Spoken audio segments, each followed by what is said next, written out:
E aí, Paula, tudo bem? Ah, tudo bom? Tudo jóia! Que E aí, bom. tá me escutando bem? Sim, você me escuta? Sim. Então, tem muita gente ansiosa para essa live, tá, Paula? Já Bom, vou te esclarecendo por quê. Por que que surgiu o meu pedido para você? Porque eu tenho um canal de perícia, o Periciando, e eu sempre faço entrevistas com vários tipos de peritos. Então, perito em engenharia, perito em física, biologia, física ainda não tive. Mas, assim, todos os tipos de perito a gente vai fazendo entrevistas e, assim, a gente vai trazendo, enriquecendo essa parte da perícia que é pouco falada, principalmente perícia judicial, que é pouco falada e que ela auxilia muito a justiça. E que se ela for mais divulgada, as pessoas vão entender a necessidade. Então, teve muita gente me perguntando, e a perícia em farmácia, já? Perícia judicial em farmácia?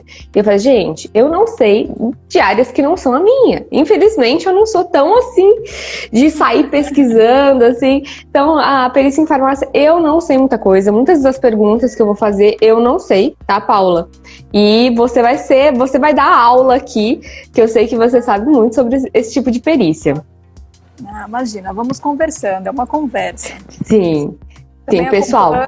também tenho acompanhado você no seu Ai, Instagram, parabéns, super muito atuante, obrigada. né, muito dedicada, e assim, é isso que a gente precisa, né, peritos, né, tem De essa várias áreas. característica, sim, de várias áreas. Exatamente. Cada área vai auxiliar a justiça na sua disciplina, na sua área, então é bem interessante isso. Pessoal, a Paula, ela é perícia em farmácia, perícia farmacêutica, mexe também com toxicologia, né, doutora? Sim, Certo? eu sou farmacêutica, a minha graduação, a minha Uhum, formação inicial é em farmácia, eu sou farmacêutica bioquímica, e eu tenho mestrado na área de toxicologia. Então, assim, para quem tem dúvida, eu estou cursando farmácia, quero ser farmacêutico, né? E aí dentro da farmácia eu gosto de várias áreas, eu gosto de cosmetologia, eu gosto de bromatologia, enfim. Gosto de sim. toxicologia, você se dedica a uma área depois da graduação e eu escolhi a toxicologia, né? Então, eu sou perita farmacêutica, acabo atuando mais como toxicologista, porque é o meu mestrado, é a área que eu atuo profissionalmente há bastante tempo, até mesmo antes de ser perita judicial. Então, é o aspecto que eu lido dentro da farmácia. Mas, inicialmente, a grande área é a farmácia. Então, nós temos vários alunos aí que estão cursando farmácia, vários que querem entrar no curso de farmácia e são todos muito bem-vindos. É muito bacana, né? É uma área que é pouco falada. E assim, a maioria do campo farmácia, a faculdade, graduação farmácia, eu vejo que a maioria, pelo menos o pessoal que tá de fora, pensa.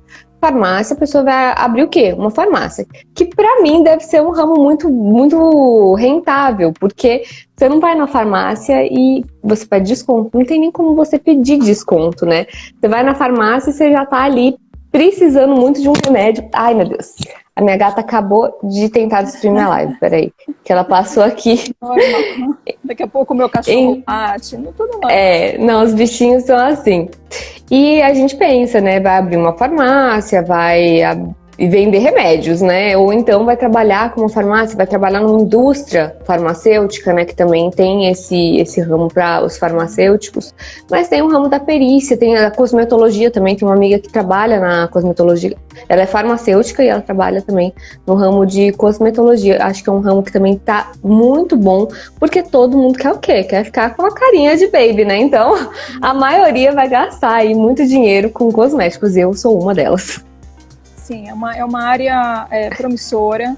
Sim. O farmacêutico ele não trabalha, ele não atua só na drogaria, também é um dos ramos, drogaria, farmácia de manipulação, onde você leva a sua receita médica, que o médico prescreveu para você e aí manipula o medicamento próprio para você, específico. Tem área de indústria, área de toda a parte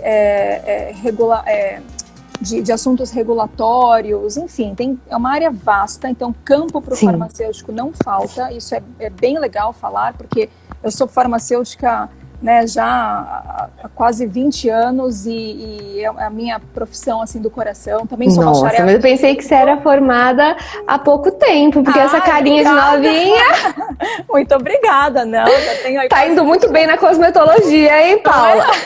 E olha, eu nem uso, eu não gosto. O máximo que eu faço aqui é uma pinturinha, um rímelzinho, é o máximo que eu faço. Então, assim, é uma área muito bacana para quem gosta bastante de química, então a gente vê bastante química. Para quem gosta de entender o funcionamento do organismo, como que a química atua no organismo, o que o organismo faz, aquela substância que está entrando, toda a parte de alimentos, meio ambiente, né? Muitas vezes a gente tem um meio ambiente cada vez mais poluído, como que isso afeta o nosso organismo. E da mesma forma... E o descarte desses medicamentos, eu nunca tinha pensado nisso. Exato, isso agride muito o meio ambiente, muitos ficam bastante tempo, são persistentes no solo, na água, isso agride fauna e flora, enfim. Eu costumo resumir, porque tem várias áreas de atuação do farmacêutico, eu costumo resumir que quem gosta de química e vida, então é a área de farmácia, com certeza. Farmácia. E aí, dentro Maravilha. da área farmacêutica, tem vários tipos de atuação, pensando na saúde, na vida e na química. Então, é o farmacêutico. Eu já vou pedir pro pessoal que está na live, já envia para os seus amigos da farmácia, porque essa live vai abrir muito horizonte dessas pessoas que são farmacêuticos, estão estudando farmácia ou já estão formados. Envia, já pega aqui, tem um aviãozinho aqui embaixo, já clica nesse aviãozinho e envia para quem você conhece da área de farmácia, para quem está cursando farmácia, ou então pensando em cursar farmácia, né? Por que não? Então, todo mundo que está nessa área, que gosta da área de farmácia, já envia aqui, já manda um aviãozinho para essa pessoa. Então, Paula, vamos começar então nossa live. Eu separei algumas perguntas para você, algumas perguntas para esclarecer um pouquinho sobre essa área. E a primeira pergunta vai ser bem abrangente. No que consiste a perícia judicial e a perícia criminal na área de farmácia? Porque eu imagino que a judicial ela vai ser bem diferente da criminal. A criminal eu imagino que lide mais com drogas, com medicamentos adulterados, né? Já ouvi falar também que tem adulteração de medicamentos, vendem, por exemplo, Viagra adulterado, umas coisas assim que eu já ouvi falar. Mas eu não sei muito bem, né, como é que funciona na área judicial. Eu imagino que também lide com cosméticos, né? Sim. O que você tem a falar sobre isso? Então, vamos lá. Primeiro eu vou diferenciar de pronto a perícia judicial da perícia criminal, que, como você mesma já apontou, são situações completamente diferentes, atuações completamente diferentes. Por quê? O perito criminal é aquela pessoa que presta um concurso público, é aprovada, né, e ela vai seguir a carreira aí de perito criminal. Bom, pode ser tanto na esfera estadual, que é o perito civil, ou que faz parte da Polícia Técnico-Científica, ou então da federal, que é a abrangência nacional, enfim. E que também tem assuntos diferentes. Eu não vou entrar agora, assim, mas assim, o da civil faz um tipo de isso, e o da federal trabalha com outros tipos de assuntos, tá? Sim. Quem é o perito judicial nisso tudo? O perito judicial sou eu, é você, né, e tantos que existem, que são pessoas que têm uma graduação em alguma área, né? Então, no meu caso, a graduação é em farmácia, e que gostam da área da perícia, que gostam de investigar, que gostam de entender o que deu errado, o que quer que seja, o que tem uma questão judicial, ou seja, um processo judicial em andamento, né? Onde as partes têm aí uma questão controvertida, que não concordam e que tem uma questão técnica para ser resolvida, né? Então, por exemplo, tem uma questão de medicamento, vamos pensar em medicamento falsificado, então vamos pensar assim, erro médico, que é um assunto bem comum, né, que chega até o farmacêutico. Eu tenho alguns casos com erro médico no assunto do processo judicial. Então, é um caso em que a paciente, foi até o médico, e aí, de repente, começou a ter um resultado completamente diferente daquele esperado, né? E atribui isso ao medicamento, por exemplo, né? Pode ser também pelo médico, mas também pode ser por conta de medicamento. Aí o farmacêutico entra. Então, o farmacêutico vai entrar para verificar o medicamento tem algum problema, o lote, né, está com problema, ele está com algum tipo de adulteração, ou então a forma em que ele foi, teve problema de hidrólise de alguma substância. Então, por exemplo, a gente tem lá o princípio ativo e por questões de temperatura, umidade, esse princípio ativo ele pode ser alterado, ele pode ser degradado. E aí o medicamento ou não faz mais efeito, ou ele pode até fazer um efeito tóxico, né? Porque houve uma mudança na estrutura química desse medicamento. Então, é a química que você falou mesmo. É a química. Então, o farmacêutico que ama química, o farmacêutico que ama química, ele vai entender aquela molécula em específico, quais os fatores ambientais que podem ter alterado aquela molécula, no organismo, quais os prováveis efeitos que ela deveria fazer e não fez. No meu caso, é toxicologista, quais os efeitos tóxicos, né, que a paciente já manifestou, enfim.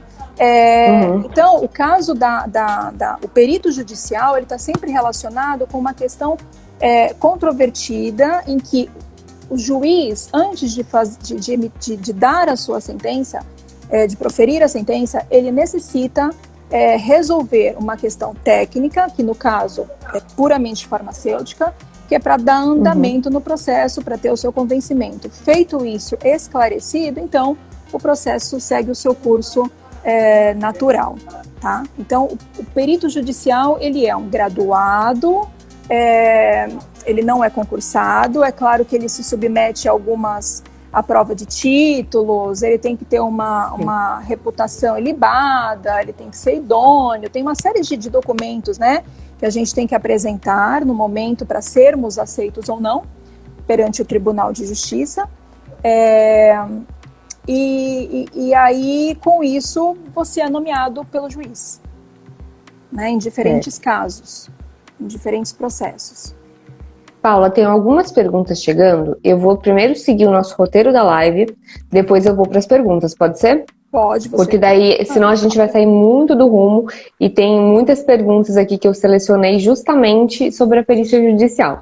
Tá. E me diz uma coisa, quanto a essa perícia que você faz, a perícia em farmácia, ela é uma perícia judicial, né? Você recomendaria uma área de especialização? Teria que ter uma especialização específica para isso? Não, não tem. Como eu falei, a área de farmácia ela é muito ampla. Então, assim, você... É claro que você tem que... como você é farmacêutico, mas a gente, né, mesmo sendo farmacêutico, com certeza tem uma afinidade por uma área da farmácia maior e menor em relação a outras, tá? Sim. Então, por exemplo, eu amo, minha vida é toxicologia. Eu já sabia isso desde o começo da graduação em farmácia. Aliás, foi por isso que eu escolhi farmácia. Mas há quem goste que a vida seja cosmetologia. Ou então quem goste de todas as químicas em geral, sem nenhuma especialidade, tá? Então, se você decidir ir para a área da perícia judicial farmacêutica, a pessoa precisa, além de ter a graduação, que é o quesito objetivo, ela também o perito é considerado um expert. Então, ele tem que saber muito daquela área. Então, afinidade com alguma matéria do curso de farmácia é importante, né? Você gostar daquilo, porque você vai, supondo que você vai trabalhar sempre com aquela área, que você vai se dedicar àquilo, vai fazer curso de especialização dentro da cosmetologia, por exemplo, dentro da toxicologia. Então, eu quis fazer mestrado em toxicologia, além de ter a toxicologia 2 anos. Aprofundou bem, né? Eu fui fazer mais 2 anos e meio de mestrado. Então, sim, eu quis aprofundar. Então, é isso.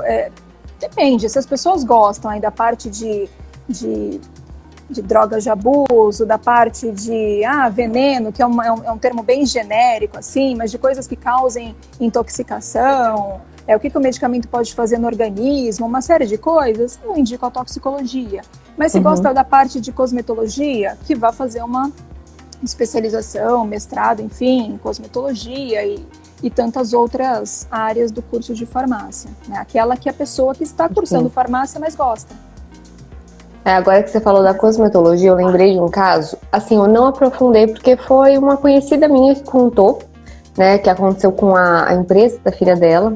Ela tinha uma empresa de cosméticos, de coisa de cabelo, e ela estava sendo processada porque uma das pessoas que utilizou o produto dela caiu o cabelo.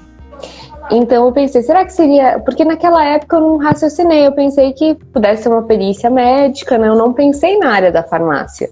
Mas poderia ser, eu acho que deve ter sido a perícia em cosmetologia, né? Eu não tive acesso ao processo, eu não lembro nem o nome dela inteiro para procurar, porque eu poderia procurar para saber como é que foi, mas deveria ser cosmetologia, né?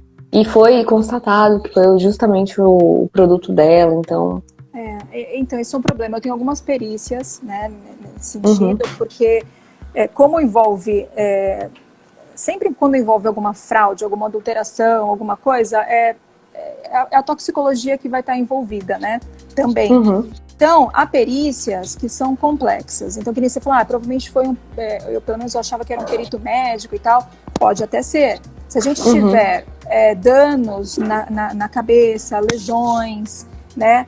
Se nós tivermos aí consequências que, por exemplo, um médico... que são lesões que o médico é que vai detectar, então sim, é um caso em que um perito médico vai ser nomeado, né? Pode até ser um dermatologista e um farmacêutico, né? Então, ou seja, se ela fala que passou aquela substância, shampoo no cabelo e de repente o cabelo caiu, que é um efeito que ninguém quer, né? Ninguém procura um shampoo para isso, por óbvio.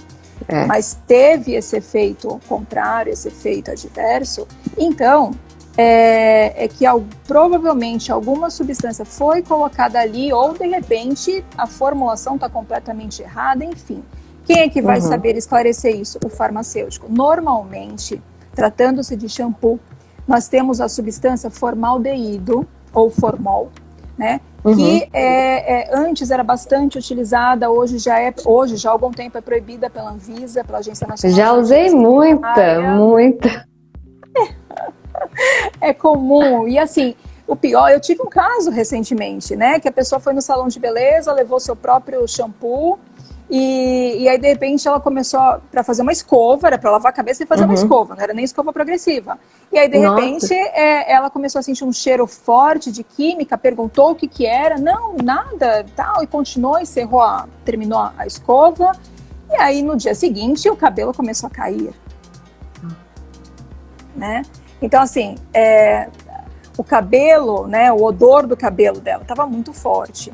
A amostra, né, que eu também periciei, estava com um odor muito forte, além de todas as análises que eu fiz, e eu constatei a presença de formaldeído. Então, assim, é um caso... É para a escova durar mais, né, Paula? Pois é, mas não pode. E aí, com a história do formol, que aí não pôde mais pela Anvisa, colocaram um outro, que é o glutaraldeído. Aquele que arde o olho? Os dois ardem. O glutaraldeído arde menos, o formol arde muito. Nossa, porque eu lembro que quando eu fazia... a gente, né, de colocar colocava um pano úmido. Colocar aqui e aí, mesmo assim, chora. Então, esse lacrimejar já é uma intoxicação leve, sabia? Então eu já fui intoxicada algumas vezes. É uma intoxicação leve. Qual que é a intoxicação severa, Paula? A intoxicação severa é uma hipoventilação, ou seja, os pulmões diminuem muito o ritmo e você pode desmaiar, ir a óbito, porque vai estar com falta de oxigenação. E aí você só foi ficar linda, maravilhosa no salão de beleza. E a gente não sabe nem sabe dos perigos que a gente passa, né? Não sabe, né? Não tem noção. E aí não tem uma legislação proibindo. Legal, se todo mundo respeitasse, a gente não teria todos os problemas. E eu também não teria quantidade de casos parecidos, né? Sempre com shampoo, sempre com ou um produto que comprou mesmo do fabricante, que aliás o fabricante também coloca substância que não deveria e não consta do rótulo. Isso é até mesmo nos salões também. Às vezes tem aquela misturinha, né? Ah, não, vou colocar isso aqui para dar mais certo aqui. E às vezes faz uma misturinha. Até, às vezes não é nem da própria indústria, às vezes é o próprio salão acrescentando. Então pode ter também. Não tem nenhuma, é a olho, é a sua própria receita. Isso é super perigoso. Bastante perigoso mesmo. Muito. E aí eu imaginei uma situação. Quais são as situações, por exemplo, da assistência técnica na área da perícia em farmácia? Pensei nessa situação, por exemplo, se uma pessoa tem uma indústria cosmética, tem uma loja de cosméticos, uma indústria de cosméticos, e alguém tem um problema com o cabelo, por exemplo, essa minha amiga, né? Alguém poderia estar como assistente técnico dessa indústria, justamente para defender, verificar se ela não acrescentou nada àquele produto. Tem outros tipos também de ocasiões que pode-se dar assistência técnica na farmácia e até mesmo na criminal, Paula. O que você tem acompanhado aí no seu tipo de perícia na assistência técnica? Eu também atuo como assistente técnica porque, na verdade, o momento é a forma de você figurar no processo. Se você é nomeado pelo juiz, então você é o perito judicial, que naquele processo você atua como perito do juiz, né? Então, você vai estar ali respondendo quesitos que as partes... Imparcial, exatamente. De forma completamente imparcial, assim como o juiz, de forma completamente imparcial, respondendo questões técnicas que os advogados das partes formulam. Quem é o assistente técnico? O assistente técnico é o assistente da parte. Da parte. Tá? Do autor, se for autor, do réu, se for réu, se tiver essa figura, autor-réu. Mas é aquele profissional que é contratado pela parte. Então, eu também atuo bastante como assistente técnica, por óbvio. Se eu sou assistente técnica num processo, eu não posso também ser perita judicial, não. Então, nós teremos... De jeito nenhum. De jeito nenhum, né? Nós teremos aí 3 figuras. Nós teremos o perito judicial, o assistente técnico da parte A e o assistente técnico da parte B, né? Que são, cada um é contratado, né, pela respectiva parte. E aí, então, são as figuras previstas aí no processo. Isso faz parte aí do processo judicial. A partir do momento que um perito ou a própria parte pode solicitar ao juiz para ele nomear um perito, ou o próprio juiz de ofício, ele mesmo pode fazer essa nomeação. Então, a figura do assistente técnico, na verdade, é porque ele foi contratado pela parte, né? E o perito judicial é aquele que foi nomeado pelo juiz e ele é completamente imparcial. Então, ele tem que responder questões técnicas. Já o assistente técnico, por que eu vou falar? Assistente técnico, ele tem que ser imparcial? Não, ele tem que ver o seu cliente. Ele tem que buscar, né, tecnicamente, a melhor defesa para o seu cliente. É claro que sempre pautado na ética, na honestidade, não vale tudo, então é importante deixar isso bem claro. Mas ele vai estar muito atento ao que o perito do juiz vai...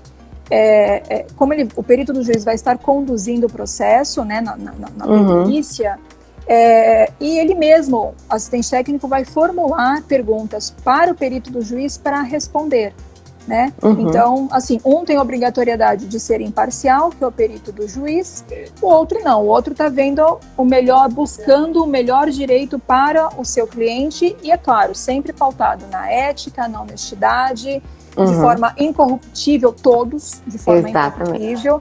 Eu falo isso porque tem aí questões no dia a dia, né, que a gente sabe de muitos casos aí, mas então é sempre importante ressaltar.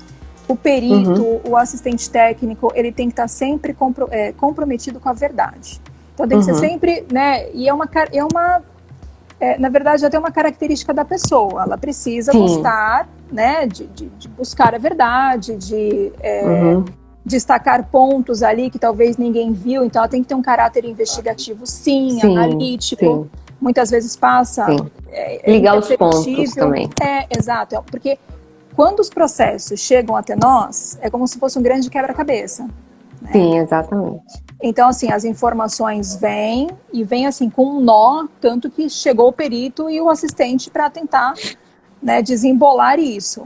Então, chega como um quebra-cabeças e aí, tecnicamente, você, de acordo com a sua formação, então, no meu caso, farmácia, toxicologia, eu começo a ver, tecnicamente, com a minha formação acadêmica, o que eu consigo vislumbrar daquele processo, de que forma eu posso auxiliar ou não, às vezes não é o caso, enfim.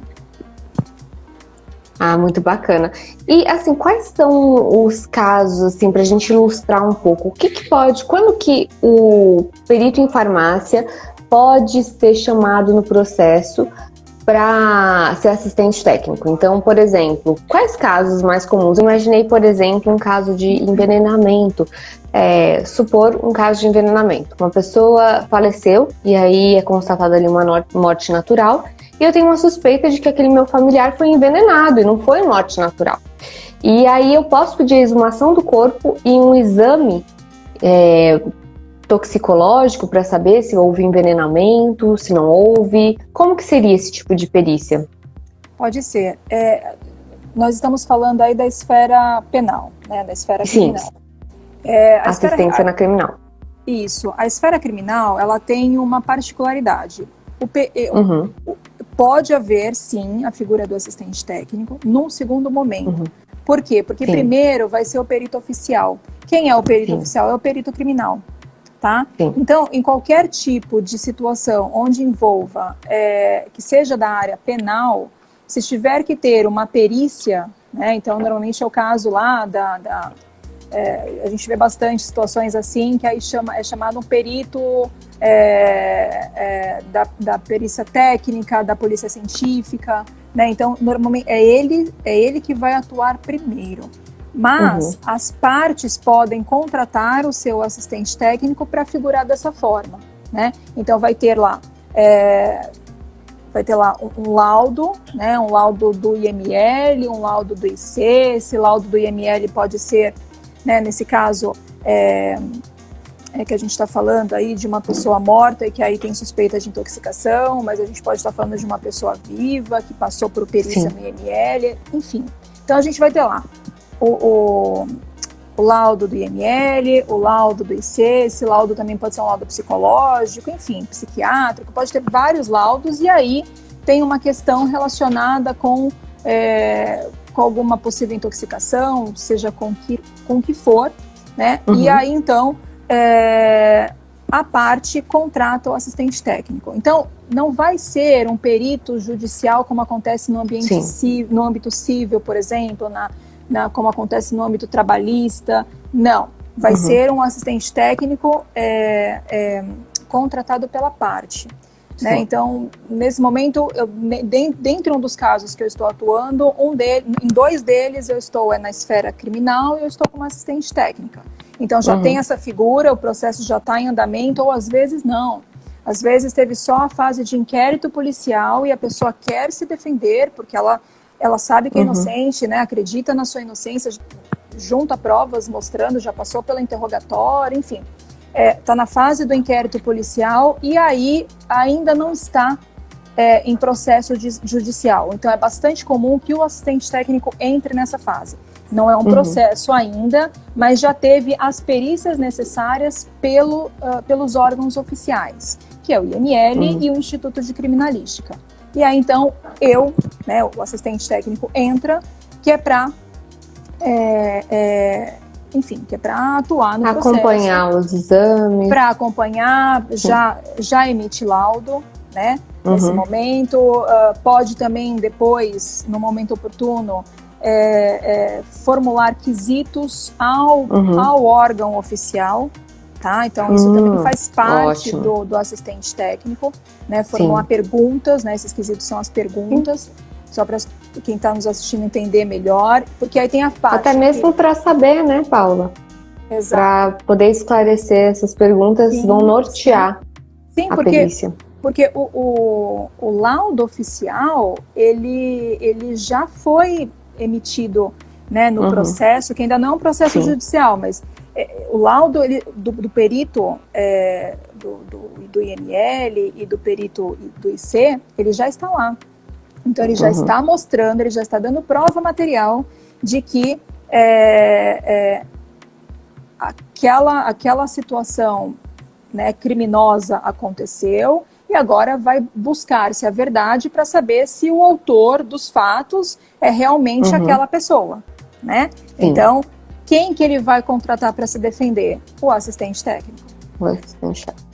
Ótimo.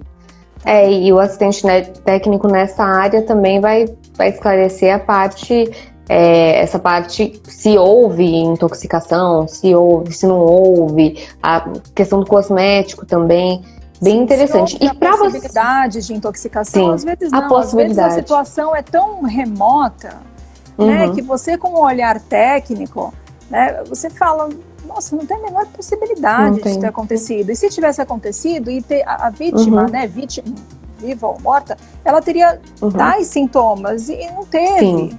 Né? Então, assim, são vários os laudos que eu faço nesse sentido, né, demonstrando que não houve, não foi o caso, porque não é o caso de intoxicação, poderia ser alguma outra coisa, mas que não tem nada a ver com aquele processo, com aquele autor, né? Enfim, não foi caso de intoxicação. Muito bacana. E Paula, uma pergunta aqui dentro do meu rol e também já aproveitando para responder uma pergunta que está aqui. Quando você vai fazer tanto a perícia judicial ou a assistência? Por ser farmácia, a gente já imagina laboratórios, fórmulas, e você vai precisar de um laboratório específico, você vai utilizar emprestado, ou você vai precisar também de alguém, de uma outra pessoa para auxiliar, por exemplo, alguém de um laboratório que você vai utilizar os serviços. Como que funciona essa parte de você fazer a amostra, você analisar a amostra? Tem isso ou é menos comum? Você analisa mais o caso, as características do caso, de acordo com a farmácia? Como que é essa parte? Tem todo tipo, né? Então, tem perícias em que eu vou precisar fazer análise, essa amostra chega até mim, que aí o próprio tribunal envia, ou então se eu sou assistente técnica, eu coleto a amostra, às vezes eu preciso ir no local, né? Não é um local de crime necessariamente, porque essa parte o perito oficial ele já fez, mas no caso de farmácia de manipulação, de várias situações que eu preciso, né, periciar todo o entorno, né, não só aquele medicamento, às vezes não se trata de um medicamento, né, então eu preciso ir ao local, então saio eu com a minha maletinha, a famosa maleta do perito, sim, né. Que bacana! Local, sim, tenho a maleta com aquelas coisas bem práticas. Todos os equipamentos que você precisa utilizar, tudo. Sim, eu levo até o local para fazer coleta, né? E depois eu levo para o laboratório. Aí, respondendo a sua pergunta do laboratório. Como eu te falei, eu estou há 20 anos, praticamente há 20 anos farmacêutica, né? Graduada. Então, já desde cedo, eu comecei bem cedo nessa parte de atuar junto a advogados, né, emitindo pareceres. Ainda não era perita judicial, ou às vezes não entrava como assistente técnica, porque o processo não tinha esse perfil, mas emitindo pareceres, né? Sim. E aí, com o tempo, então vamos pensar, já se passaram aí praticamente 20 anos. Depois, bastante tempo. Mais tarde, eu comecei a atuar como perita do juízo, realmente sendo nomeada. A gente só pode falar que é perito judicial a partir do momento que você faz nomeação, senão eu sou uma pessoa graduada, que tenho muita ciência. Expert na área, mas não sou perita judicial se eu não fui nomeada. Então, a partir do momento que eu comecei a ser nomeada, eu também passei a ser perita judicial. Perita judicial. E aí, as perícias são de todo tipo. Muitas precisam, sim, né, de análise química, né, análise toxicológica laboratorial, outras não, né? E aí, como que eu faço? Hoje eu tenho uma estrutura minha, eu tenho um laboratório meu com equipamentos para fazer análise. Muito bacana. Então, a maioria das análises eu contemplo. Fora isso, se algo específico, enfim, aí eu tenho laboratórios parceiros em que eu trabalho em conjunto com esses laboratórios, né? Nem necessariamente são laboratórios que prestam serviço ao público, são laboratórios, né, particulares de universidades e que prestam serviço para mim, né? Então, se eu preciso dessa parceria, por conta de alguma análise específica. Então, por exemplo, preciso fazer uma análise muito específica de cromatografia e espectrometria de massas. Então, eu não tenho esses equipamentos, porque são, né, o Raman é caríssimo. altíssimo, É o Raman, né? Isso, Também, o Raman é um deles, né? Nossa, então, e quem vai ter é a indústria farmacêutica. Então, sim, indústria farmacêutica, universidades, eu tenho parceria, e aí eu consigo fazer essas análises, né? Por quê? Porque eu sou perita judicial, eu tenho lá né, quem é o perito judicial, ele tem fé pública, então é uma pessoa idônea e que vai lá, né, fazer análise. Faz isso. Então, cada perícia é de um jeito. Às vezes é uma análise documental, que não é necessariamente a grafotécnica, como é o seu caso, mas é uma análise de documento, que eu preciso entender. De documentos da área. De documentos da área. Tem lá, às vezes, que eu saio com a minha maleta e vou até o local, e aí eu levo o que eu coletei para o laboratório. Enfim, não fica nada na mesmice, né? Não tem rotina. Cada caso é um caso. Não é muito bacana. Isso é uma coisa da perícia que é muito instigante, né? A gente sempre ter um caso diferente e sempre ser desafiada a esclarecer aquele caso. E quando a gente pega justamente o que você falou, é um quebra-cabeça, começa como um quebra-cabeça e a gente vai unindo. Então, assim, todas as perícias, elas têm essa característica forte de investigar, que é o que faz o perito... Assim, acho que dá o brilho no olho do perito, né? Muito bacana, Paula. Né? Se a pessoa não gostar de investigar, então ela não pode... Vai fazer outra coisa. Vai fazer outra coisa. Mas perito não dá para ser. A pessoa tem que ser bem chata, né? Ela tem que ser bem técnica, ela tem que ser pontual. Sim, exatamente. Trabalhar corretamente, com transparência, é isso. Sim. E, Paula, me conta quais são os casos mais comuns que você costuma atender? O que você mais pega? O que é mais comum? Análise de medicamento, análise de cosméticos, análise de drogas? O que é mais comum de você pegar? Tanto na perícia judicial quanto assistência. Tá, muito medicamento com fraude, muito. Isso, inclusive, dá problema de doping. Eu também trabalho bastante com doping esportivo. Né? O que é o doping esportivo? Sempre que encontrada alguma substância que não é permitida ao atleta usar, isso é caracterizado como doping. É a tentativa de trazer uma vantagem para si na competição. Só que muitas vezes isso não foi o próprio atleta que cometeu, né? Por quê? Porque qual é o nosso problema? Nós temos muito problema de medicamentos falsificados. Então, de acordo com a Organização Mundial da Saúde, 10% de todos os medicamentos, 10% de todos os medicamentos necessariamente serão falsificados. E pode aumentar em até 30% se são vendidos pela internet. O que mais tem são medicamentos os mais diferentes possíveis, as fórmulas mais diferentes possíveis e que prometem milagres e são vendidos na internet, tá? Então, isso pode chegar a 30% de falsificação. Então, isso é um grande problema. Por quê? Porque tem ali descrito tudo no rótulo, só que o fabricante ele vai inserir alguma substância que ele não descreve no rótulo para acelerar o efeito. Então, ele fala que é tudo um fitoterápico, é tudo à base de erva. Mas ele coloca, por exemplo, um laxante, ele coloca um diurético, tá? Que é para ter um efeito mais rápido, né? Se a gente estiver falando de fitoterápicos laxativos e diuréticos, enfim. E ele coloca uma substância artificial que é para promover, aumentar esse efeito. E no caso do doping, por exemplo, o jogador, ele lê, por exemplo, é tudo fitoterápico, ele pode usar, né? O médico dele dá o aval de que ele pode utilizar, e aí, de repente, ele é enquadrado no doping. E aí, como resolve isso? Né? Da onde veio? Se ele não está usando um diurético para emagrecer, por exemplo, para ficar mais ágil, sabe? Então, isso é um ponto. Então, medicamentos falsificados e que acabam até, além de ser um problema de saúde pública, é um problema que eu tenho visto bastante no esporte, que aí gera doping. Drogas de abuso, sim, faço análise de drogas de abuso como perita judicial, tá? Então, tendo um processo, e aí tem uma questão controvertida, se não é tal substância, então aí como perita, como perita judicial não, como assistente técnica, tendo um processo judicial, eu atuo, tá? Enfim, tem vários, né, vários casos, muitos cosméticos, inclusive também, maquiagem, né? com fraude, shampoo e condicionador são os campeões, né, naquela questão ali do formol. E a gente usa na maior ingenuidade.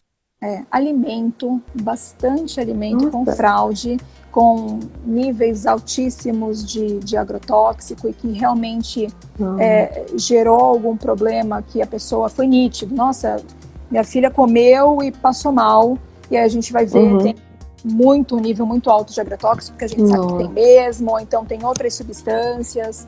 Então, é bastante. É muito variado. A toxicologia a toxicologia abrange várias áreas, né? Mas, assim, esses são os campeões. Fraude, medicamento. É tanta coisa. A gente vai fazendo e nem sabe, né? Exatamente. E são casos diferentes, assim, sempre. Vou aproveitar que você falou isso, eu lembrei de uma situação. Eu usava um remédio para emagrecer, Garcinia Camboja.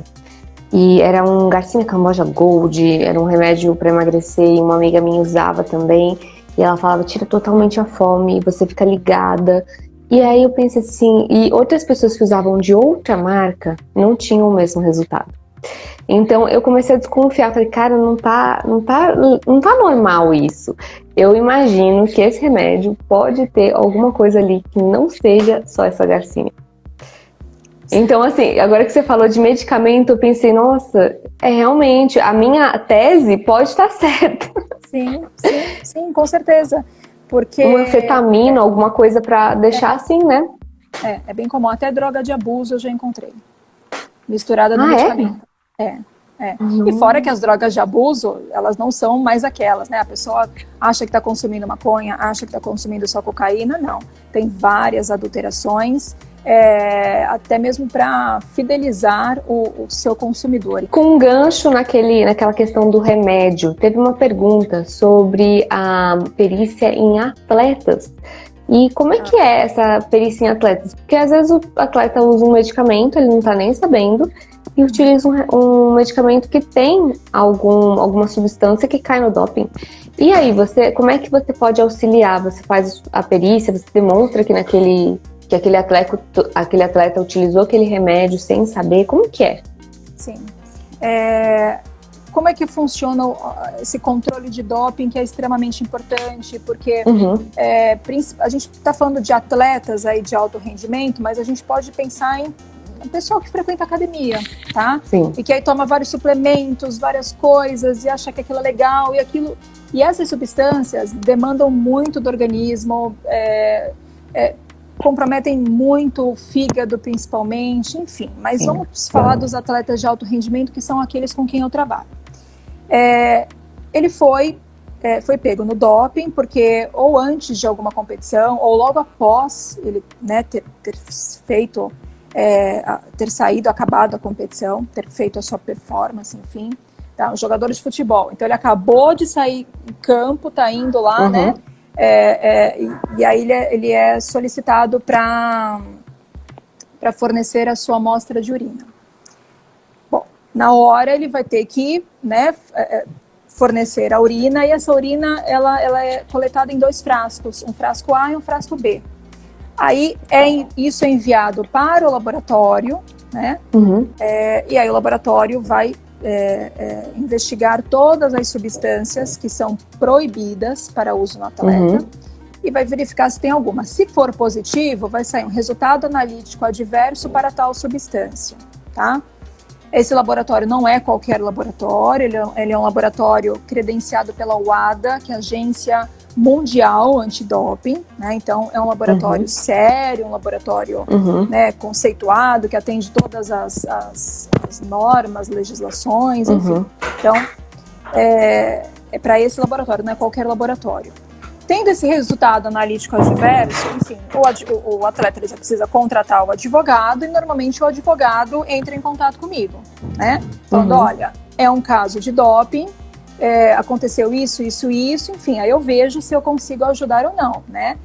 Às vezes, no caso de doping, ok, eu sei que eu consigo porque é da toxicologia, mas às vezes a pessoa chega até mim e eu analiso o que está acontecendo, se realmente a pessoa está falando, está comprometida com a verdade, e aí então eu vejo se faz parte da minha seara, e aí então eu começo a atuar ou não. Então, aceito o caso ou dispenso o caso. Isso também é importante falar. Bom, pensando no doping, eu sei que faz parte da minha área, então eu só preciso ver como que eu consigo ajudar. E aí, é exatamente o que você falou. Às vezes, o atleta está usando algum medicamento, ele pode usar aquele medicamento porque o médico autorizou.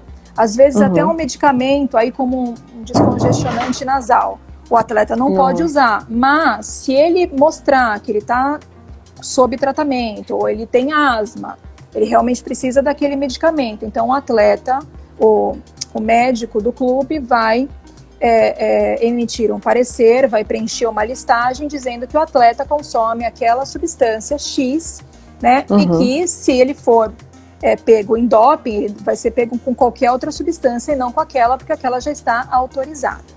Muito bem. Mas é um caso de um fitoterápico. Então, fitoterápicos são os vilões dos atletas. São os vilões. Nossa, nem imaginava. Imaginava que fitoterápico era mamão com açúcar. Então, mas aí é que tá. Eles buscam, às vezes, tem uma necessidade especial, né? E aí pode usar aquele tipo de fitoterápico, porque não faz parte da lista proibitiva da OADA, então ele pode usar, o seu médico tá ciente disso, já está autorizado, só que de repente ele é enquadrado em doping. Aí aquele caso que eu citei, em que o fabricante colocou alguma substância ali, né? Colocou alguma substância que não está descrita no rótulo, só que para o atleta é uma substância que ele não pode usar em momento algum, nem dentro de competição, nem fora da competição, em momento algum. E aí, se ele for convidado a apresentar, a ceder a sua amostra de urina, ele vai ser enquadrado em doping. Aí eu entro de duas formas. Ou demonstrando isso no laboratório, com análise laboratorial de que aquele fitoterápico tinha alguma coisa a mais ali, normalmente mas e se não for? Já aconteceu, e se não for? Aí, como farmacêutico, ele adora química, ele ama química, né? Ele vai saber que será que aqueles componentes do fitoterápico, a partir do momento que eles entram no organismo, a pessoa ingeriu a cápsula, chegou no estômago, do estômago, né, passou pela parede do estômago, mucosa estomacal, parede do estômago caiu na circulação sanguínea, ou seja, foi absorvido.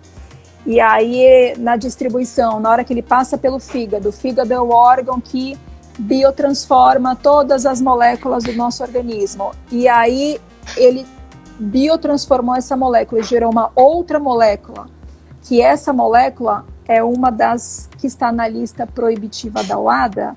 Então, eu consigo demonstrar que o atleta não teve dolo, que o atleta não usou de má fé, que ele foi tão enganado como todos nós somos quando estamos lidando com esses medicamentos, tá? Sim. Enfim, e aí o processo segue normalmente. É um projeto, é um processo específico, ele tramita no TJ, no Tribunal de Justiça Antidopagem, então é algo específico. Bem específico. Bem específico, isso fica em Brasília. Alguém perguntou aqui se o perito e o assistente técnico participam de audiência. Sim, participa. Agora, com a pandemia, a gente está fazendo todas as audiências virtuais, mas senão a gente vai presencialmente, enfim. Então, essa forma... Até mesmo para explicar, né, para o juiz. Precisa, e faz muita diferença. Muita diferença. Sim. Nossa, é muito bacana. Paula, vou dar uma olhada aqui nas perguntas. Perguntaram aqui se há algum conflito entre o assistente e o perito judicial. Pode haver na sua área, na área da farmácia, conflito entre o perito criminal, o assistente. Eu digo conflito não de brigar, mas de terem opiniões contrapostas. E tem essa possibilidade do falso negativo? Como é que é? Sim, sempre. Sempre. Aliás, ser perito, né? Principalmente perito, assistente técnico não, mas ser principalmente perito judicial não é para qualquer um, porque você recebe pressão, porrada de todos os lados. Você vai receber porrada do advogado de uma parte, você vai receber porrada do outro advogado. Por quê? Porque lembra que eu falei lá no início, o perito judicial, ele tem o dever, a obrigatoriedade de ser imparcial, mas as partes não. Então, se eu estou fazendo a perícia, já emiti um laudo que está confortável para uma das partes, essa parte que está sendo não beneficiada, mas se a perícia está indo realmente de acordo com a verdade e a parte A que está falando, está demonstrando a verdade, então ela sente que aquele laudo não está prejudicando o seu direito. Então, ok. Sim. Mas a outra parte que se sente de alguma forma prejudicada, ela vai querer reverter de qualquer jeito. E aí, assim, ela vai querer pegar o perito na curva, em qualquer vírgula que a gente vai escrever, tudo. Então, uma coisa é boa, assim, pressão, eu recebo pressão sempre e estou acostumadíssima. Aliás, se não tiver pressão no processo, eu acho até estranho. Então, exatamente. O problema é viver sob pressão. Como assistente técnico é mais tranquilo. Mas senão a gente vive sob pressão direto. Isso é verdade. Paula, tem uma outra pergunta aqui sobre genéricos. Olha só, existem perícias relacionadas com a ação de medicamentos originais e os genéricos? No caso, quanto à biodisponibilidade, como exemplo, os anticonvulsionantes. Tem alguma perícia assim, que relacione, por exemplo, diferenças entre os originais e os genéricos? Sim, tem isso? Sim, pode ser, porque...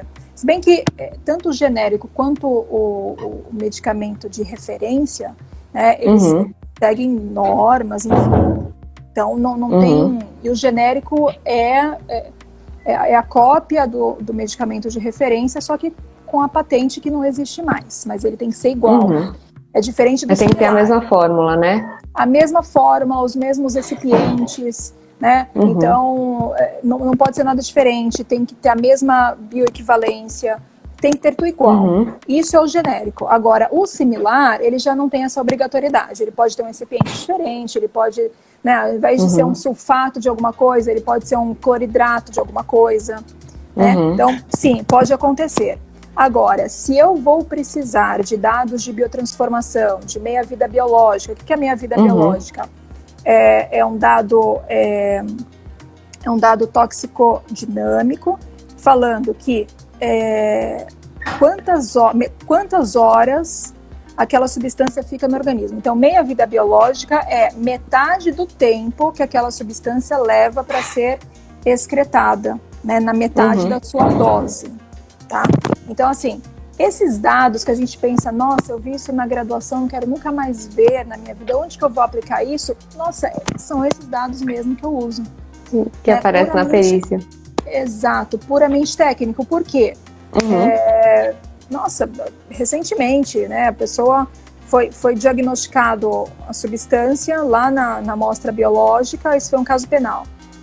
Lá na amostra biológica, e aí, na hora que eu fui ver, a meia-vida biológica era de 30 horas, né, da substância. E a pessoa tinha ido mais de 40 horas, né, que ela foi fazer a coleta. Então, assim, qual a possibilidade daquilo ter sido encontrado na amostra biológica como foi, com aquela relação, com aquele nexo causal que ela estava como vítima tentando relacionar? Zero, remoto. Então, eu precisei trabalhar com dados, por exemplo, de meia-vida biológica.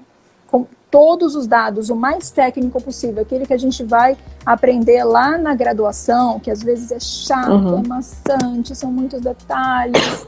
Sim, é esse mesmo que a gente vai trabalhar. Exatamente esse. E como você falou de química, também surge uma dúvida aqui dos participantes sobre a perícia em química. Qual a diferença da perícia em farmácia e a perícia em química? Porque são muito parecidas, né? Tem muitas características semelhantes. Quais são as diferenças? O que um químico faz e um farmacêutico faz? Você poderia esclarecer um pouquinho sobre a diferença dessas áreas? Como não é sua área química, eu não sei se... Mas como você é farmacêutica, acho que você vai saber esclarecer bem a parte da farmácia. Exatamente. Então, a química tem para os dois, né? Tanto para o farmacêutico quanto para o químico. Para o químico. Existe. Só que o farmacêutico, ele vai lidar com essa química no organismo humano. Tá? No organismo vivo. Ótimo. Porque eu falo humano, às vezes a gente está falando de um animalzinho, né? Que a gente também vê como humano. Então, mas assim, então eu vou falar organismo vivo, tá? Então, o farmacêutico vai entender dessa química, a atuação dessa química no organismo vivo. E o químico? O químico vai entender bastante de processos químicos industriais, na maioria das vezes, tá? Ele não vai relacionar, porque não está na grade curricular dele, ele não vai ter essa formação envolvendo organismos vivos. Então, organismo vivo, eu também estou falando de meio ambiente, né? Peixes, toda a fauna, flora. Então, o farmacêutico, ele consegue entender a relação, como que atua essas substâncias químicas, que na toxicologia a gente chama de xenobiótico, que é uma terminologia própria, mas é substância química, tá? E o químico, ele vai entender do processo, de como foi confeccionada, de como foi produzida aquela substância. Foi um desastre ambiental. Ok, o farmacêutico entra mostrando o que aquela substância no meio ambiente gera e pode gerar com aquelas concentrações. O químico vai entrar demonstrando como aquele acidente aconteceu e o que poderia ter sido feito para evitar. Nossa, que bacana! Amei essa resposta. Então, assim, a gente não concorre de forma alguma, somos parceiros, eu trabalho com bastante químico, com engenheiro químico, engenheiro mecânico. Então, assim, a gente não concorre. É aquela coisa assim, é cada um na sua área mesmo. Ser expert naquilo, eu não vou ficar tentando puxar tapete, eu não vou crescer o olho, sabe, na demanda. Na perícia dos outros. Não, de forma alguma. Isso é bacana. Cada um, exato. Para isso a gente tem a graduação, tem os cursos, né? A capacitação, isso ninguém tira da gente. Então tem que estudar, tem que se especializar, é isso. 20 anos na área não é um dia, né, Paula? Super fera. Paula, e agora pra gente... Nossa, e apanhou muito já, né, Paula? Gente, pra ser perita a gente tem que apanhar muito, até a Verônica falou isso. Quem não apanha não vai ser perita. Não, de forma alguma. Paula, pra fechar a nossa live, eu queria que você me falasse, se você puder falar... Se você não puder falar com os nomes, pode omitir nomes, pode omitir dados. Eu queria saber qual o caso que mais te marcou. Qual o caso que, nossa, foi muito bacana, que você... Ou então que você achou, nossa, que caso terrível. Foi, assim, um caso que te surpreendeu. Pode ser positivo ou negativamente. Pra gente fechar essa live. Sei lá, acho que eu vou pegar o último, que foi bem recente, foi semana passada. De doping, né? E foi aquela situação que eu estava meio que falando ali da biotransformação, né? Então, assim, o atleta, ele já estava desde 2009 suspenso, porque ele teve um resultado analítico adverso. E aí, a partir do momento que isso é constatado, ele tem que ficar suspenso, não pode treinar, não pode jogar, não pode fazer nada, né? E não ganha também, né? E também não ganha. Ele para tudo. Suspende tudo na vida da pessoa. Nada, ele para. Ele tá suspenso, ele tá parado. Isso até ter aí defesa, tudo, enfim, até o processo judicial ter a sua sequência natural. E a pessoa tá parada. E aí, então, eu fui contratada como assistente técnica e foi exatamente esse caso. Foram 2 diuréticos que foram encontrados diuréticos e metabólitos que foram encontrados na urina dele. Metabólitos são aquelas substâncias que depois que passa pelo fígado é uma nova substância que é formada. Então, um diurético e 2 metabólitos desse diurético e um outro diurético foram encontrados na urina.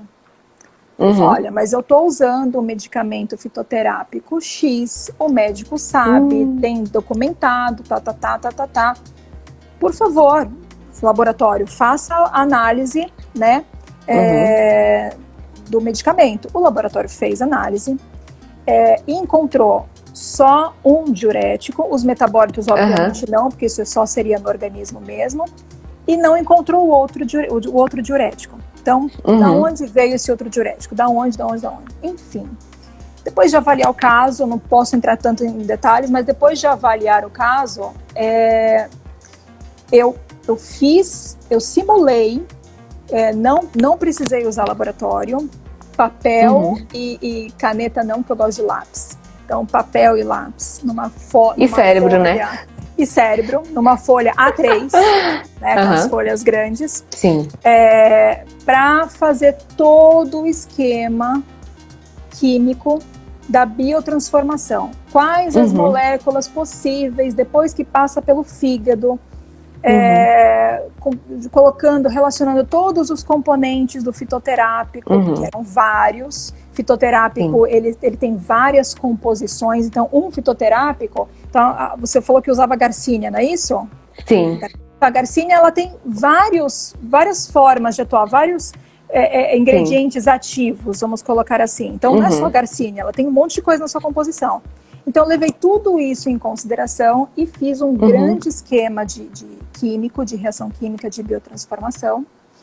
E aí, para encurtar, e também não posso ficar falando mais detalhes, mas assim, ele estava suspenso, já estava parado. Sem ganhar, sem jogar, sem fazer nada. Acabou a vida da pessoa, né?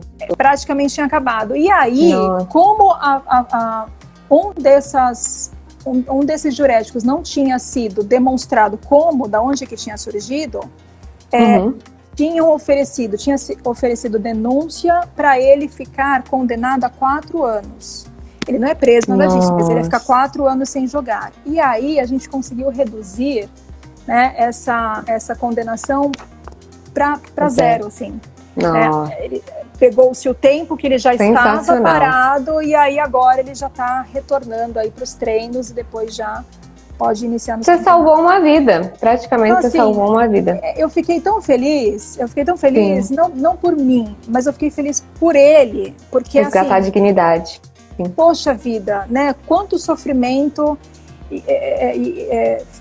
foi gerado, quantas incertezas, angústias, uma série de coisas, e no final deu certo, né? E é para isso que a perícia vem. É para estabelecer a verdade, para trazer a justiça. E parabéns pela live, adorei essa entrevista, foi muito enriquecedora. Vai pro canal no YouTube. Agora, fechando, vamos fazer um sorriso aqui, vamos dar um print. E quem gostou dessa live, pessoal, já posta no seu stories, me marca, Perita Tiroche, marca a perícia farmacêutica, perícia _farmacêutica, e fala aí, qual foi a sacada que você mais gostou? O que você mais achou fera nessa live? Me conta aqui pra perita farmacêutica, pra Paula, que a gente quer saber, tá bom? Vamos dar um sorrisão aí, Paula, e tirar esse print. Gratidão aí por todos que acompanharam e até a próxima live. Semana que vem tem mais live, daqui a pouquinho eu posto aqui vai ser perícia em fisioterapia, se não me engano. Semana que vem vai ser fisioterapia. Então, assim, eu sempre vou selecionando profissionais das mais diversas áreas. Profissionais que dão cursos, profissionais... Porque eu quero saber, eu gosto de saber a área da perícia e gosto também de trazer pro canal, porque o YouTube, eu tenho o Periciando. E tem várias pessoas que procuram saber isso. E isso, às vezes, não tá tão como que se diz? Tão claro, às vezes tem algum vídeo ou outro, mas não é uma maneira que a gente pode explanar assim numa entrevista. Então é isso, em breve vai ter de arquiteta também, né, Verônica? Verônica tá acompanhando a live, ela vai ser a arquiteta que vai ser entrevistada, em breve. Então, pessoal, gratidão por acompanharem a live e até a próxima, gratidão. Paula, muito obrigada pela sua participação. Imagina. Muito obrigada por todos os casos, viu? Gratidão e até a próxima. Até a próxima. Um abraço a todos. Abraço. Tchau, tchau, gente. Tchau.